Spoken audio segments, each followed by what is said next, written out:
menyaksikan kebaikan Tuhan dalam hidup kami. Karena betul Tuhan Engkau Allah yang baik, Allah yang setia. Bahkan dalam masa-masa kegelapan kami Engkau ada melindungi kami, menuntun kami ke dalam jalan yang benar. Terima kasih Bapa buat hadirat yang sungguh nyata di tengah-tengah penyembahan kami. Sebentar Tuhan kami rindu juga mengenal firman berbicara pada setiap kami Bapa. Kami bersyukur kami serahkan waktu ini ke dalam tangan Tuhan. Kami berdoa hanya di dalam nama Tuhan Yesus. Sama-sama kita katakan amin. Dulu tim present worship. Terima kasih. Shalom. Ya, hari ini puji Tuhan. Saya kasih topik hari ini kebanjiran kasih Tuhan. Saya waktu buat kita studi apa topiknya, kami sempat berdiskusi. Ada yang bilang ini aja Pak, apa kelimpahan kasih Tuhan. Kayak masih belum terlalu pas, saya bilang. Bagaimana kalau air bah kasih Tuhan? Oh, terlalu kasar Pak. Akhirnya dipilihlah bahasanya kebanjiran kasih Tuhan. Ya, saudara bayangkan kebanjiran kan? Berarti memenuhi. Nah, kenapa ini muncul topiknya? Ya karena kami ya minggu ini ya di KK, ya ini sekalian promosi KK ya. Nanti Pak promotor kita katakan akan ada KK pria. Nah, kan pria-pria, bukan bapak-bapak ya, pria siap-siap. Ada kakak ibu-ibu ya, wanita. Ya, jadi kakak ini luar biasa, sungguh memberkati kita semua. Jadi waktu itu kami membahas tentang Tuhan tidak menahan kebaikannya. Mari kita buka Mazmur pasal yang ke-84 ayat yang ke-12. Mazmur 84 ayat yang ke-12. Yang sebelumnya kali. Ya kadang ada versinya, ini dia. Kita baca sama-sama ya, 1, 2, 3, ya. Allah matahari dan perisai, kasih dan kemuliaan Ia berikan. Ia tidak menahan kebaikan dari orang yang hidup tidak bercela. Ini perjanjian lama Bapak Ibu, teman-teman semua. Dikatakan Ia tidak menahan kebaikan dari orang yang hidup tidak bercela. Pada perjanjian lama sebelum Yesus mati di kayu salib, syaratnya adalah kalau kita hidup tak bercela, maka Tuhan memberkati kita. Ya kemarin di pembahasan kakak ada yang menyebutkan ini grace. Jadi kalau kita tidak bercela, Tuhan akan memberikan kita grace. Hari ini kita di dalam Tuhan Yesus, ya kita semua di sini sudah terima Tuhan Yesus sebagai Tuhan dan Juru Selamat. Kita terima grace dulu, maka kita bisa hidup tak bercela. Katakan amin. Hukum Taurat tidak mengajar hukum Taurat berkata begini ya, saya kasih tahu contoh. Hukum Taurat berkata jangan berzina, tapi enggak pernah bilang kasihi istrimu. Kenapa? Karena tidak ada kasih di situ. Yang penting kamu jangan berzina. Enggak masalah kau kasihi atau enggak kasih istrimu. Maka suami-suami yang bilang, Pak aku enggak berzina Pak. Itu aja udah mantap. Kau masih di bawah hukum Taurat. Suami tugasnya adalah dalam kitab Efesus dikata apa? Kasihilah istrimu. Bukan jangan berzina. Waktu kau mengasihi istrimu, pasti engkau tidak berzina. Katakan amin suami-suami. Pak Firman keras ya, haleluya. Hukum Taurat hanya bilang jangan berzina, tidak dibilang sabar ketika istrimu ngomong terus. Waktu kita dalam kasih karunia kita dikatakan apa? Ada Roh Kudus dan Roh itu ada buahnya kan? Apa? Sabar. Penelitian membuktikan wanita butuh ngomong berapa kata? Indah? 20.000 kata. Jadi kalau suami bilang kenapa istriku ini cerewet? Memang begitu dia. Dan waktu ada kasih Tuhan, ada roh Tuhan, kita dimampukan sabar mendengar. Suami diam nih, nelan ludah semua. Istri mulai colek-colek suami. Pak aku mendengar tapi sambil main handphone. Nah ini juga, itu bisa juga masalah. Apa? Hukum Taurat hanya bilang tak berzina, jangan berzina. Tapi di dalam Tuhan kita dimampukan untuk sabar mendengar. Hal yang kecil aja. Mendengarkan istri kita. Hukum Taurat bilang, jangan berzina. Ada yang bilang, Pak, aku tidak berzina. Mantap kan? Ternyata karena nggak ada uangnya dia. Orang dunia bilang, nggak ada di sini, ya ini bukan di sini. Cowok mulai kaya, mulai nakal. Karena udah ada uangnya kan? Jadi kalau ada orang bilang, aku Pak, hukum Taurat ku kerjakan, tak berzina. Rupanya karena tak ada uangnya dia. Ada lagi, Pak, aku tak berzina. Karena rupanya tak ada cewek juga yang mau sama dia. Ini kan nggak tertarik. Jadi asal kita sombongkan hukum Taurat, nggak ada gunanya. Ya, di sini dikatakan grace dulu. Sekarang waktu kita dalam Tuhan Yesus, kita diberikan kasih karunia, maka kita dimampukan. Ada lagi hukum Taurat berkata begini, jangan mengingini apa? Milik sesamamu. Hukum Taurat enggak suruh memberi. Maka di gereja kita tak pernah khotbah perpuluhan kan Bapak Ibu? Enggak pernah khotbahin, oh beri. Kenapa? Karena kami percaya, kita percaya hamba-hamba Tuhan di sini percaya, waktu kita terus menerima kelimpahan, kebaikan Tuhan, banjir kasih Tuhan, maka kita akan memberi dengan sukacita. Katakan amin dulu Bapak Ibu.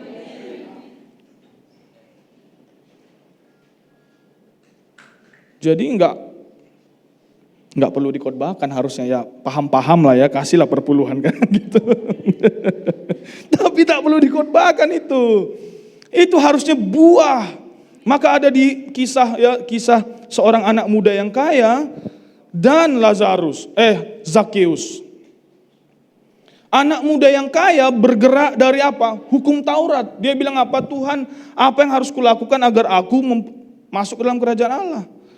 Tuhan bilang apa? Kerjakan semua hukum Taurat. Oke, udah aku kerjakan semua.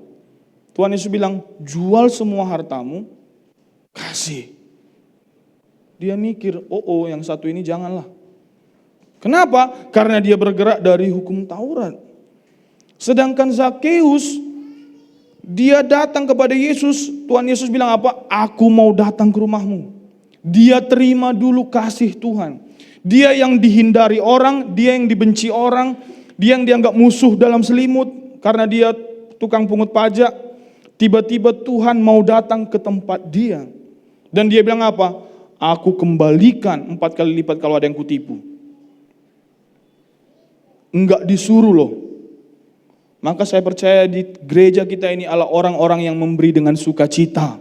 Bukan karena disuruh. Kalau disuruh bisa pindah juga. Pindah gereja, bisa pindah agama juga. Tak betul gereja ini, kayaknya lagi kekurangan uang. Kita enggak pernah kekurangan, amin. Tuhan kita Tuhan yang kaya.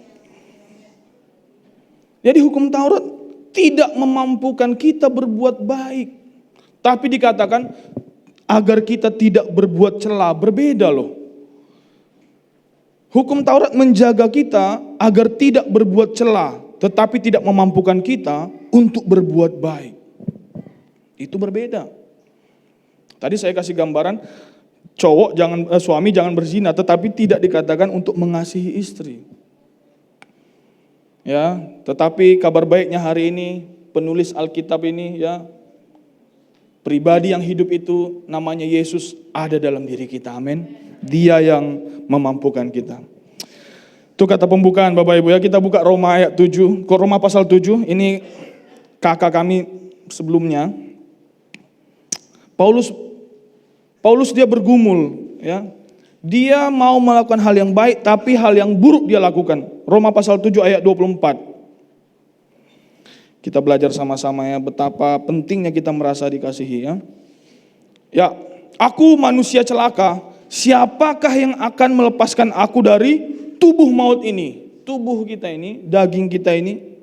Ya dikatakan nanti kita baca Roma pasal 8, ada kuasa maut. Ada kuasa dosa di situ. Kita buka ini selanjutnya Roma 8 ayat 2. Roh yang memberi hidup telah memerdekakan kamu dalam Kristus dari apa?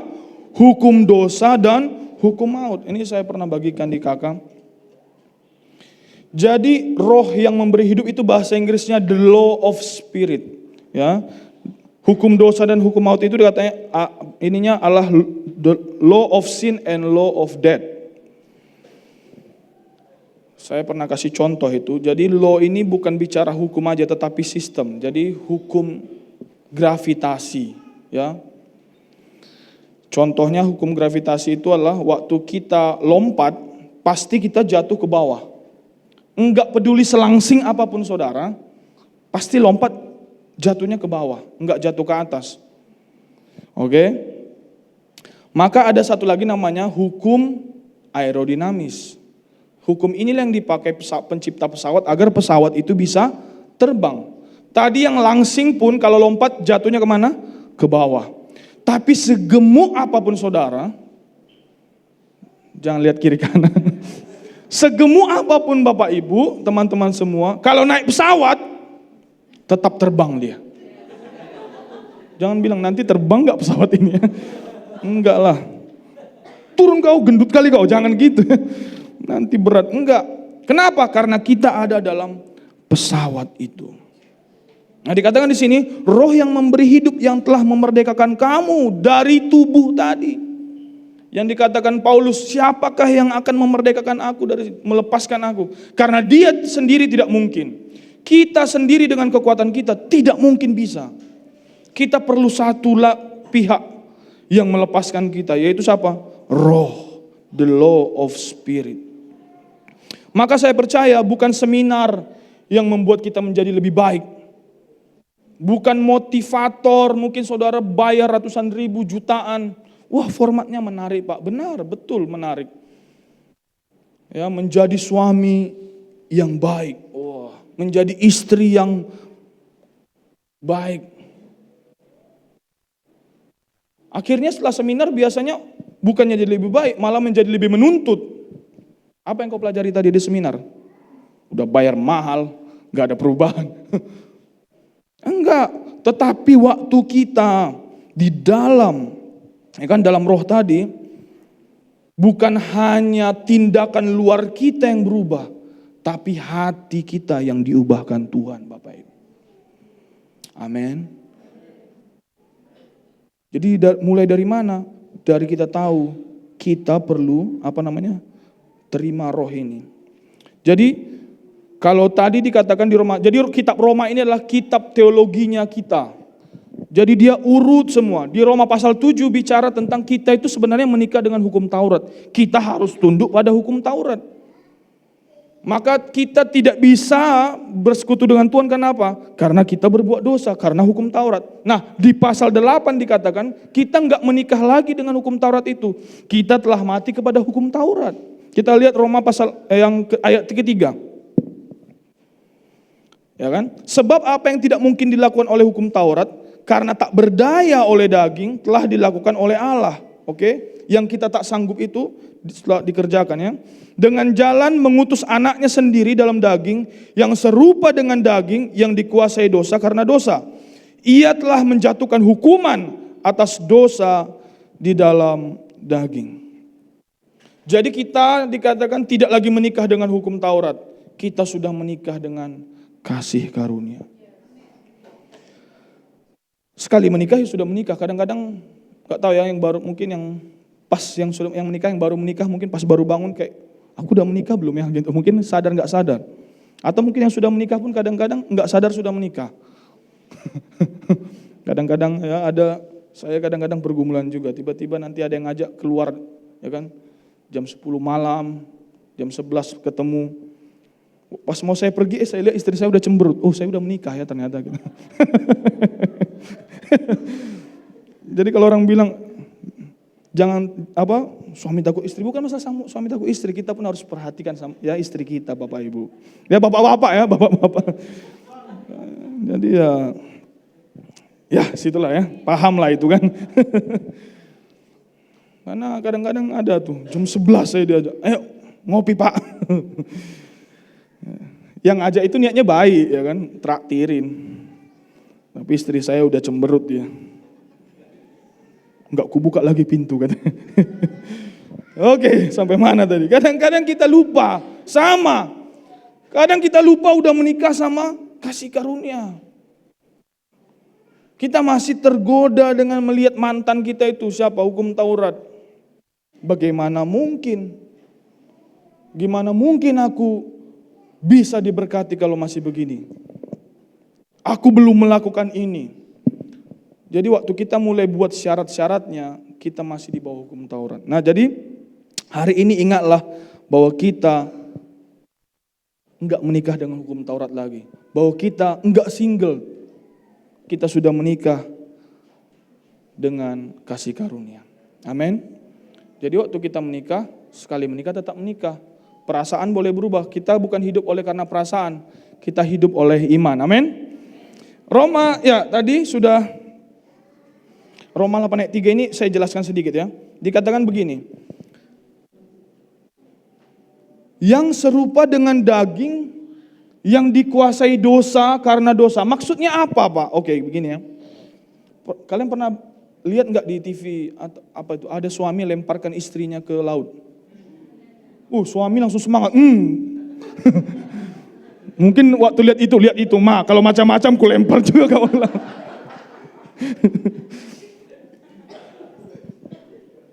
Ada itu suami lempar istrinya ke laut di kapal. Baru ditanya kenapa, dia dengar suara untuk lemparkan itu istrinya ke laut.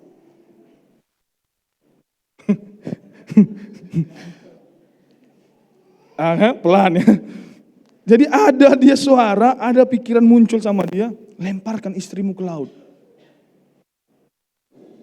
Baru, oke itu tunggu dulu ya. Baru pernah nggak saudara jalan ke pinggir tempat yang tinggi, baru waktu saudara lihat ke bawah ada perasaan atau suara yang bilang lompat. Makanya kadang ada orang yang yang lompat itu bukan karena dia depresi loh. Pas dia dengar suara itu lompat dia. Inilah yang disebut dengan daging kita ini ada dosa. Dia pengen nyuruh kita berbuat apa? Berbuat jahat. Jadi suami-suami kalau ada suara lempar istrimu ke laut, bukan dari Tuhan itu. Pak, Abraham aja dulu disuruh kasih anaknya dikorbankan. Itu beda kasus. Ini kayaknya Tuhan mau suruh saya korbankan istri saya. Itu bukan dari Tuhan ya. Baru kita bilang apa? Kita salahkan pula iblis. Kita karismatik ini dikit-dikit kita salahkan iblis. Ya kan? Kenapa kau begini? Itulah Pak, iblis ini memang terus mengganggu saya Pak. Kenapa kau bohong terus? Iya Pak, iblis ini terus. Iblis di sudut kasihan dia nangis. Kok aku terus yang salah? Dia yang bohong, aku yang disalahin. Memang itulah daging kita Bapak Ibu. Makanya di sini dikatakan apa?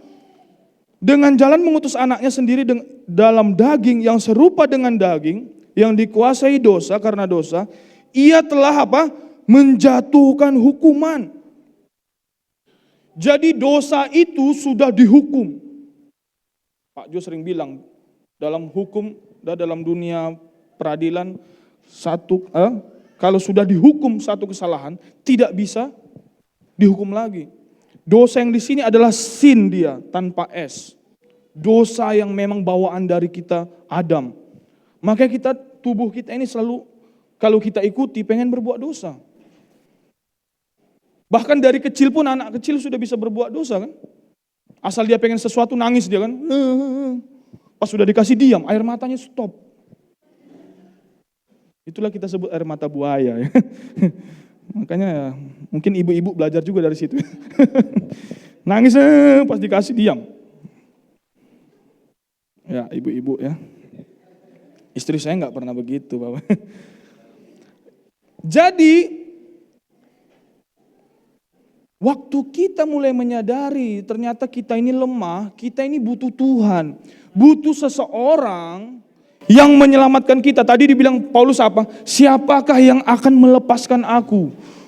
Itu berarti pribadi, seseorang yang bisa melepaskan dia dari tubuh maut itu. Ada pribadi itu siapa? Namanya Yesus. Dia yang mampu menyelamatkan kita. Jadi waktu kita sadari, oh ternyata aku ini lemah. Ternyata aku ini gampang tergoda. Beda-beda kan, ada orang godaannya makanan. Asal lihat makanan, liurnya sudah tumpah. Padahal dia udah cita-cita dari pagi, doa, Tuhan aku diet hari ini. Agar suamiku, atau agar pacarku bahagia. Lihat makanan, belum disuruh makan pun doa pun lupa. Kita pengen, tapi apa? Tapi waktu kita sadari kita lemah, kita semakin sadari kita butuh Tuhan. Jadi saya percaya pertumbuhan rohani itu bukan berkata, sekarang aku setelah 10 tahun dalam Tuhan, aku bisa begini. Enggak, saya percaya pertumbuhan rohani adalah semakin saudara mengenal Tuhan, saudara semakin merasa membutuhkan Dia. Semakin saudara tahu, Tuhan, aku butuh Engkau. Semakin saudara apa? Membutuhkan, dibanjiri kasih Tuhan. Makanya banyak orang salah memahami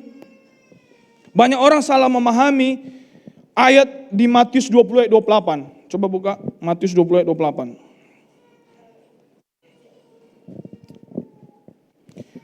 Di Matius 20 ayat 28 dikatakan begini, sama seperti anak manusia datang bukan untuk dilayani, melainkan apa?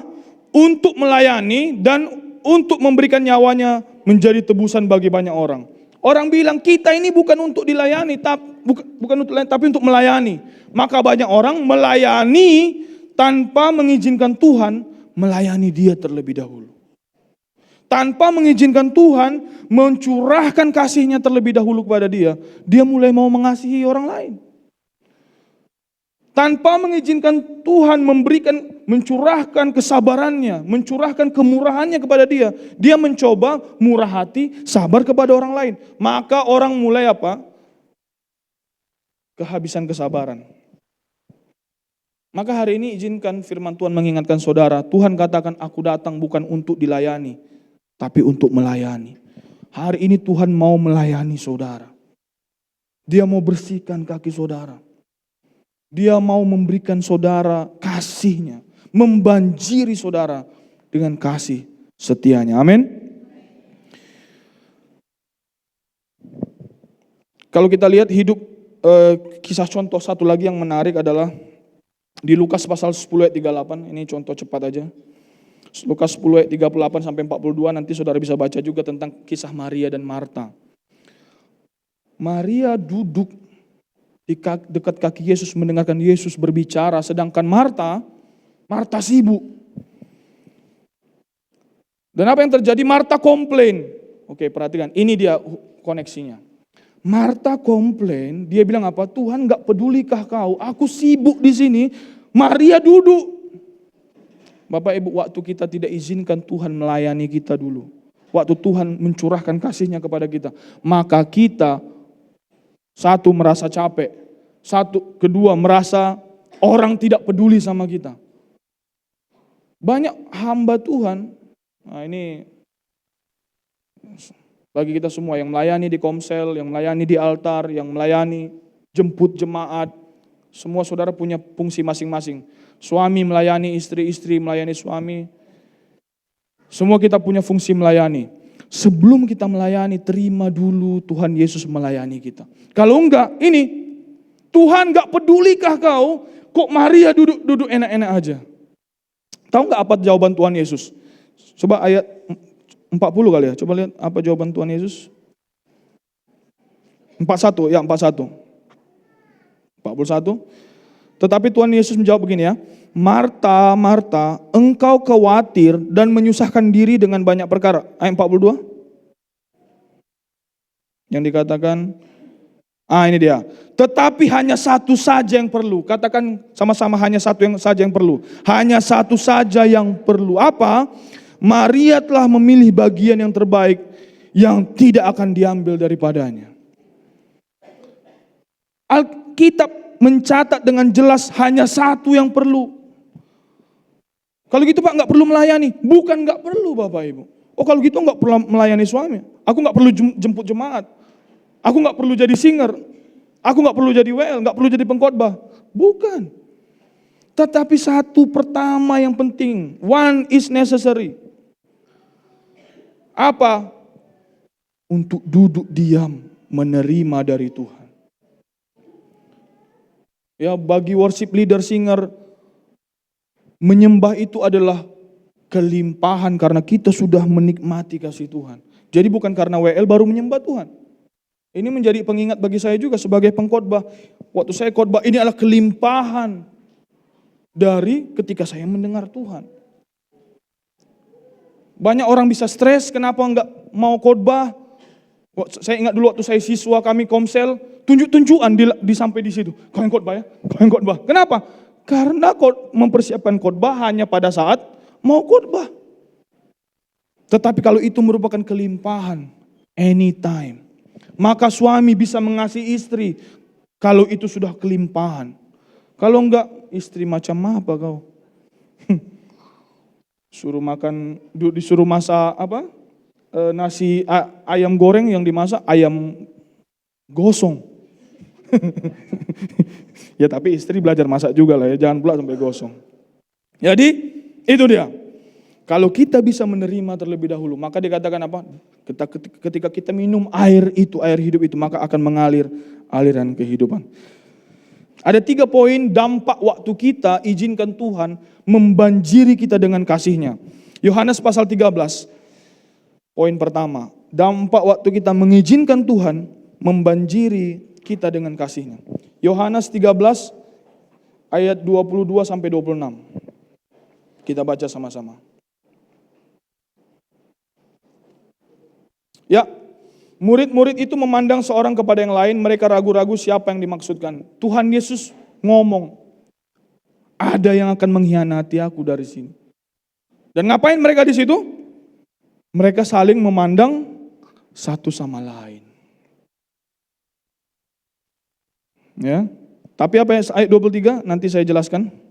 Seorang di antara murid Yesus, yaitu murid yang dikasihinya, bersandar dekat kepadanya di sebelah kanannya. Yohanes bersandar kepada Tuhan. Ini merupakan gambaran Bapak Ibu. Jadi Alkitab itu penuh dengan gambaran ya yang agar kita bisa memahami. Yohanes pada saat itu bersandar kepada kasih Tuhan. Maka dikatakan dia situ apa? Di ayat itu, yaitu murid yang dikasihinya. Dia penulis kitab Yohanes Bapak Ibu. Tapi dia tulis apa?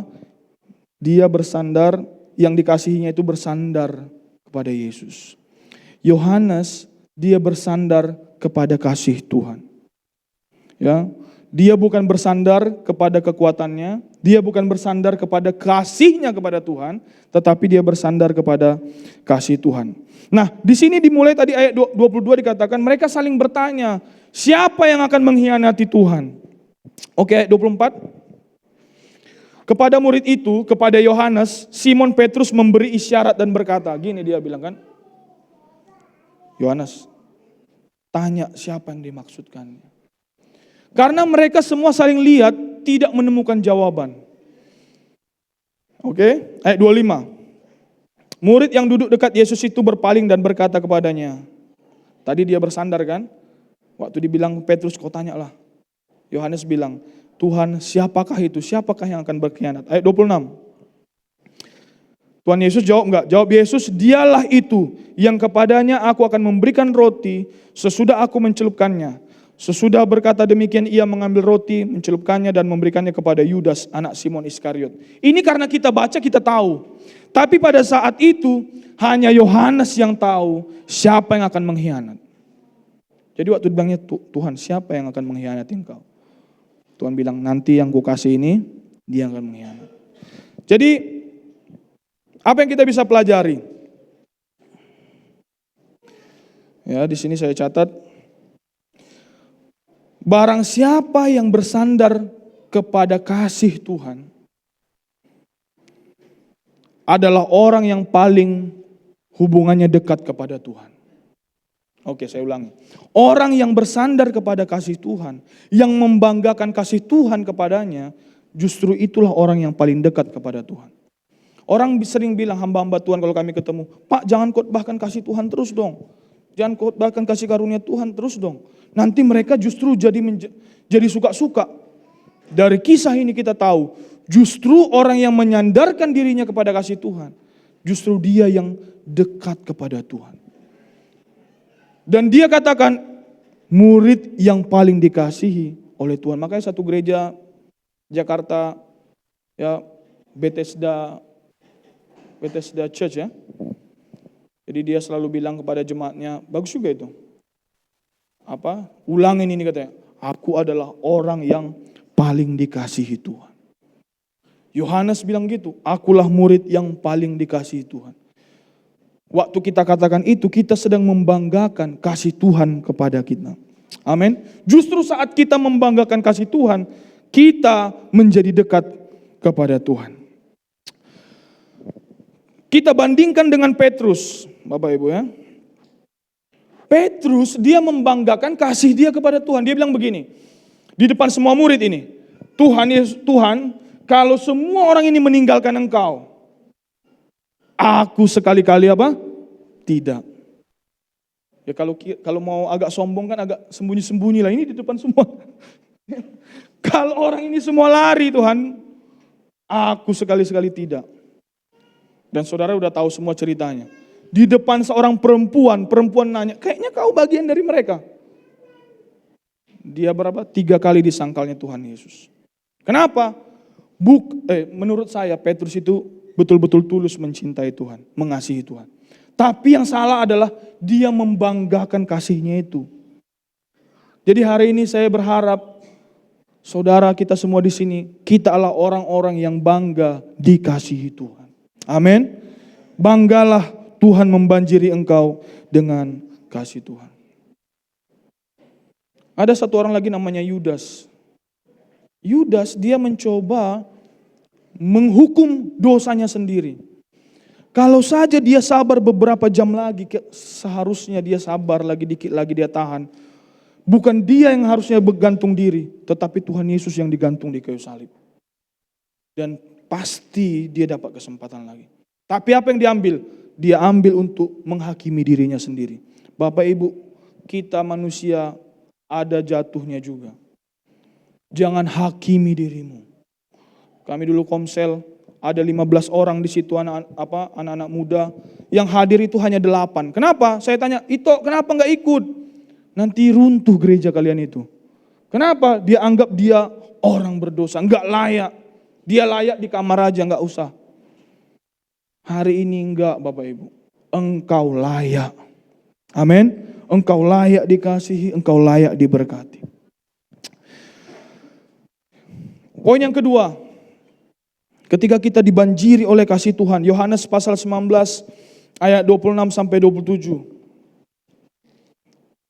Ketika Yesus melihat ibunya dan murid yang dikasihinya itu, lagi-lagi ya, ini siapa yang penulisnya? Yohanes sendiri.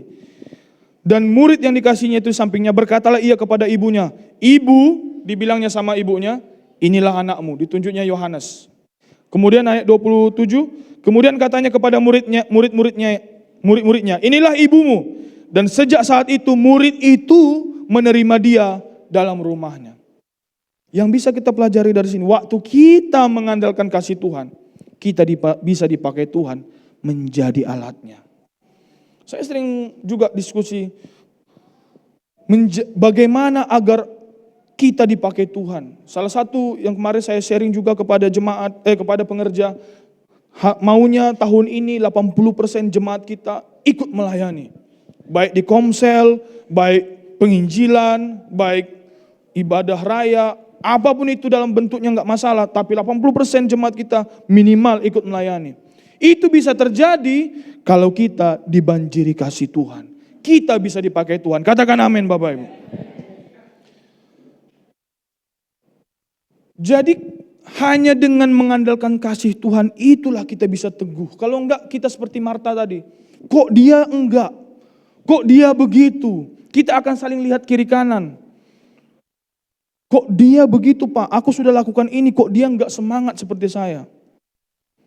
Jadi ada satu ilmunya ini ya. Ini kayaknya benar juga nih. Jadi kita jangan melihat kasih kita yang selalu berubah, tetapi lihatlah kasih yang tetap, yaitu kasih Tuhan. Ada satu ilmunya di mobil. Jadi mama saya ini pemabuk ya, bukan pemabuk tukang minum. Kalau di mobil dia gampang mabuk.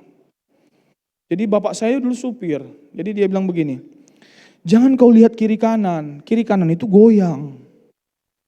Tapi lihat satu titik di depan, kau lihat aja itu, pasti kau nggak mabuk. Maka disuruhlah dia duduk di depan, lihat aja ke depan terus gini. Dan memang nggak mabuk dia, sampai dia dengan selamat tanpa mabuk. Bapak ibu teman-teman semua, kadang-kadang kita mabuk dalam kekristenan kita, karena kita lihat kiri kanan, lihat sesuatu yang bergoyang. Kasihmu bergoyang dia. Kadang kita semangat, yes haleluya, habis gereja, yes Tuhan baik. Aku mau nanti pulang suamiku langsung kupijit. Sampai rumah kita lihat dia, kita lihat mungkin tahap apa kan, hilang tadi. Resolusi 2023, aku mau jadi suami yang memanjakan istri. Wes. Sebelum dia minta, sudah ku kasih. Wah, mulia, Tuhan bilang mantap. Faktanya. Nah, kalau kita lihat itu, kita goyang. Yang perlu kita lihat apa? Kasih yang tak tergoyangkan itu. Biarkan dirimu dibanjiri oleh kasih Tuhan. Amin. Yang terakhir, Lukas 3 ayat 22.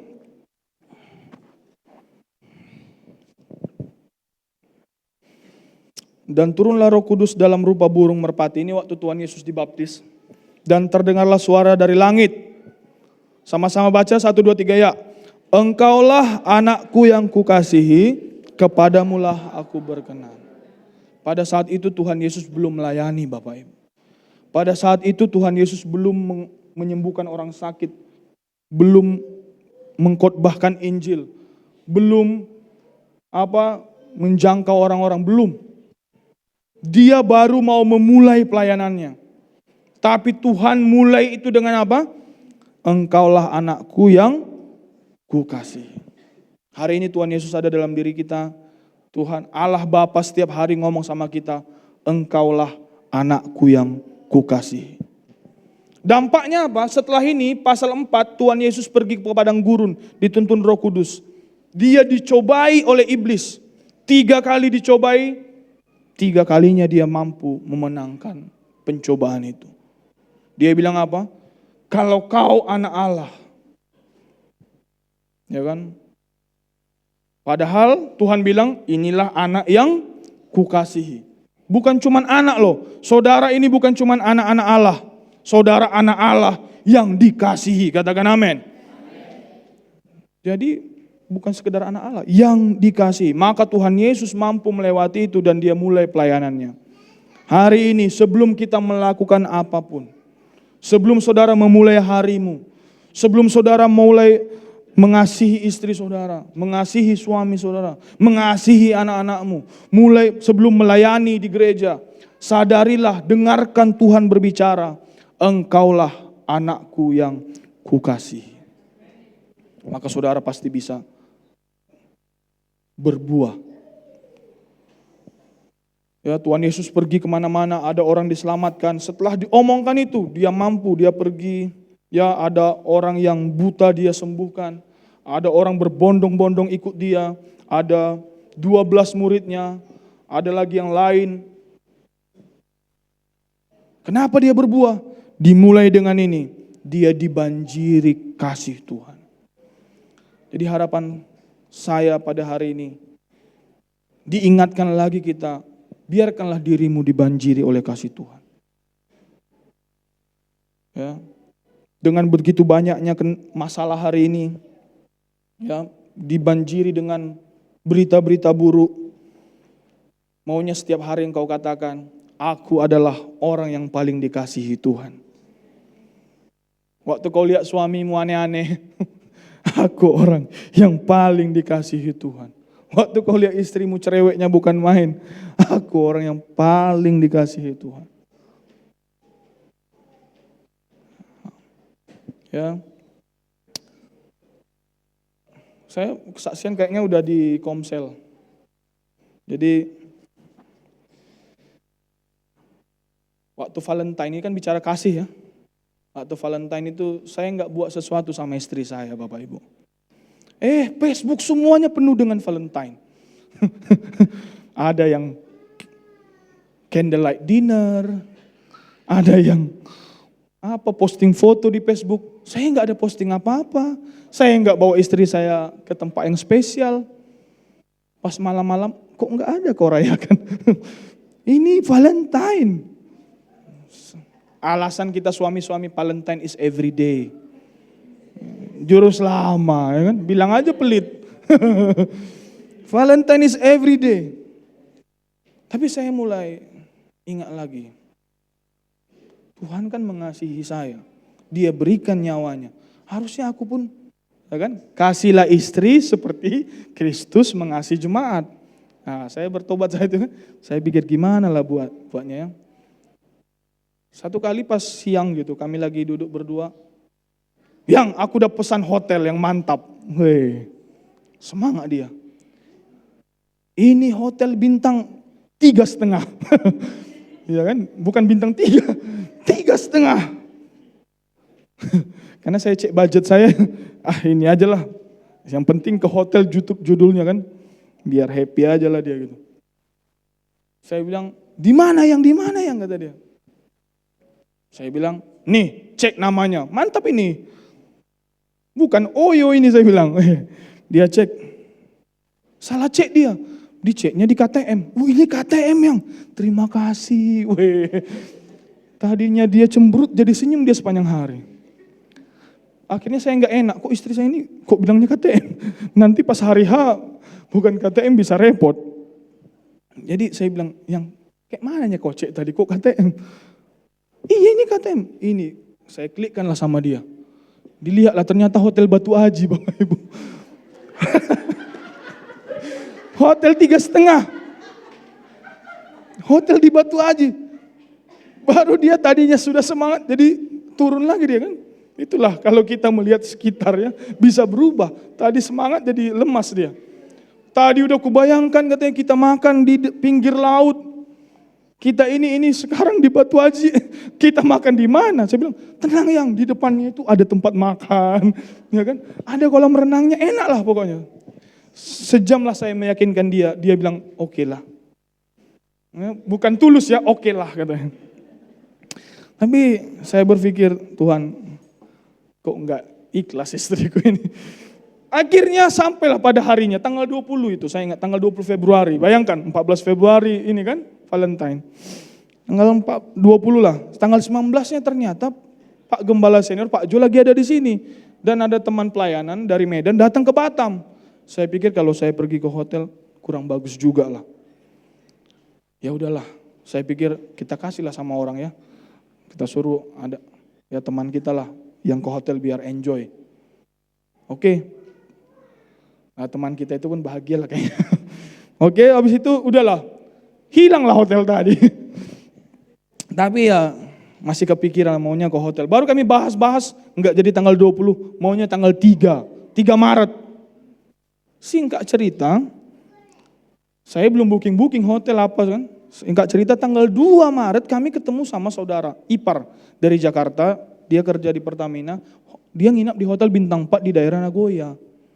Saya cek harganya lumayan, 1, sekian dibandingkan yang di Batu Aji tadi jauh ya Bapak Ibu.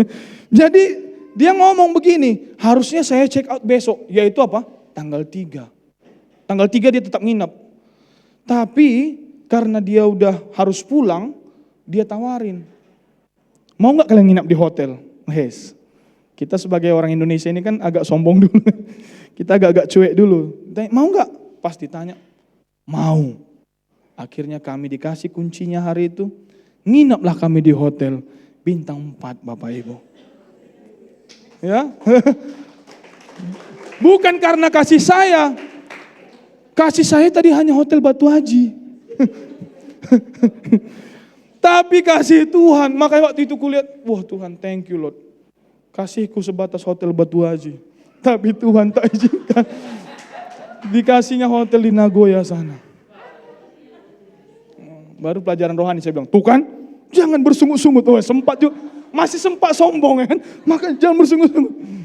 Iya ya, tapi ya itu saya bertemu, iya ya katanya. Ya, itulah kadang-kadang kita pun mencuri kemuliaan kadang-kadang. Makanya jangan bersungut, lihat Tuhan baik kan. Yang saya mau katakan Bapak Ibu, kasih kita begitu. Tapi kasih Tuhan itu dahsyat. Makanya izinkanlah Tuhan membanjiri engkau dengan kasih. Mari kita berdoa. Terima kasih Bapa yang baik. Kami bersyukur Tuhan. Engkau yang begitu mengasihi kami. Engkau yang begitu mencintai kami. Bahkan Engkau rela meninggalkan sorga, menjadi manusia, mati untuk kami. Biarlah Tuhan kami terus mengandalkan kasih-Mu Tuhan. Bukan mengandalkan kasih kami kepada Tuhan. Biarlah itu menjadi buah. Biarlah itu Tuhan hasil dari kelimpahan kami menerima kasih Tuhan. Kami berdoa Tuhan, malam hari, pada siang pagi ini Tuhan aku berdoa jemaat-Mu, anak-anak-Mu di tempat ini Tuhan. Terus menikmati kelimpahan kasih-Mu. Terus Tuhan menikmati dikasihi Tuhan. Biarlah Tuhan setiap anak-anak tempat ini berkata setiap hari, akulah anak yang paling dikasihi Tuhan. Karena kami tahu satu yang tak pernah berubah, satu yang tak tergoyangkan, kasih Tuhan kepada kami. Tak satu pun yang dapat memisahkan kami dari Tuhan.